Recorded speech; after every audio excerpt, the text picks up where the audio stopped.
بڑی اہم بات ہے جس کی سمجھ اکثر لوگوں کو نہیں آتی، اگرچہ وہ ڈگریاں رکھتے ہیں، دانش میں پہچانے جاتے ہیں، دنیا میں ان کی عقل و دانش کا لوہا مانا جاتا ہے، لیکن یہ یقین کتنے کم لوگوں کو نصیب ہے کہ تمام مخلوقات کا رزق اللہ سبحانہ و تعالیٰ کے ذمہ ہے۔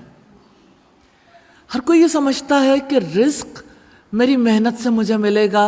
نو ڈاؤٹ محنت کرنے کی تو ضرورت ہے۔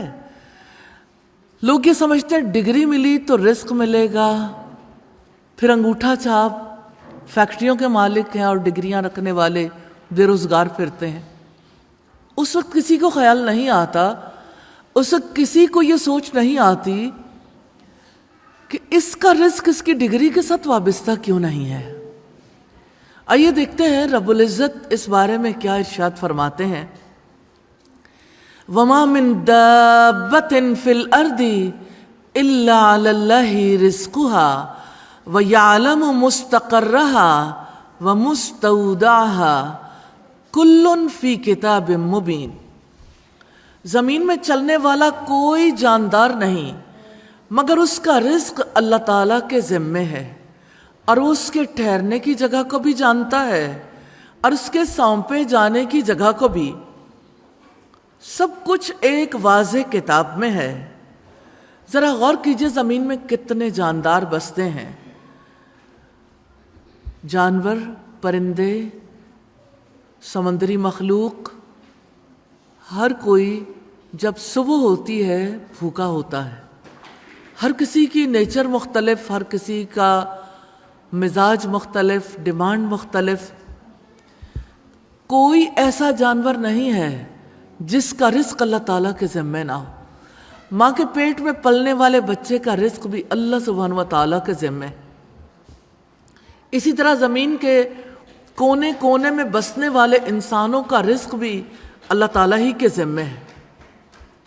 سیدنا حذیفہ بن اسید سے روایت ہے کہ نبی کریم صلی اللہ علیہ وسلم نے ارشاد فرمایا، 40 یا 45 رات تک نطفہ جب رحم میں ٹھہرتا ہے تو فرشتہ اس پر داخل ہو کے کہتا ہے، اے رب یہ بدبخت ہے یا نیک بخت، پھر انہیں لکھ دیا جاتا ہے۔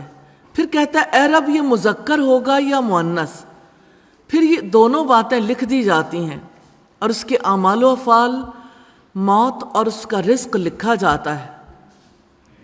پھر صحیفہ لپیٹ دیا جاتا ہے، نہ اس میں زیادتی کی جاتی ہے نہ کمی، یہ تقدیر ہے۔ اللہ سبحانہ و تعالیٰ نے کسی کی پیدائش سے پہلے جب انسان گوشت کی حالت میں نہیں ہوتا، سوچئے نطفے کی حالت سے وہ ابھی جمے میں خون کی صورت میں، تقدیر پہلے سے لکھ دی گئی۔ انسانوں اور جانوروں کی ضروریات مختلف نوعیت کی ہیں، مختلف غذائیں کھاتے ہیں، اس کے باوجود اللہ سبحانہ و تعالیٰ ہر ایک کو اس کا رزق پہنچاتا ہے۔ سوال یہ پیدا ہوتا ہے انسان کو یقین کیوں نہیں آتا؟ اس لیے کہ انسان سوچتا نہیں ہے، غور و فکر نہیں کرتا، اس لیے اسے اللہ سبحانہ و تعالیٰ کی قدرت پر یقین نہیں آتا۔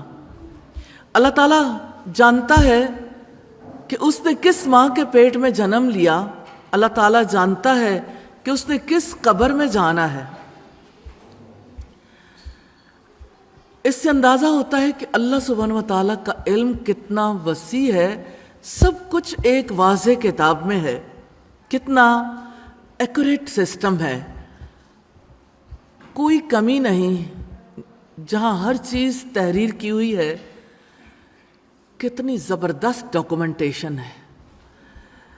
انسان اللہ تعالیٰ کے علم کو اپنی محدود سوچ میں لانا چاہے تو کانپ اٹھتا ہے، رونگٹے کھڑے ہو جاتے ہیں، اس کے علم کے تصور سے ہی انسان عاجز آ جاتا ہے۔ انسان جتنا غور کرتا چلا جاتا ہے اللہ سبحانہ و تعالیٰ کی عبادت پر راضی ہو جاتا ہے۔ یقین اسی طرح انسان کے دل کے اندر آتا ہے، ایک لفظ کے ساتھ یقین اندر نہیں اترتا۔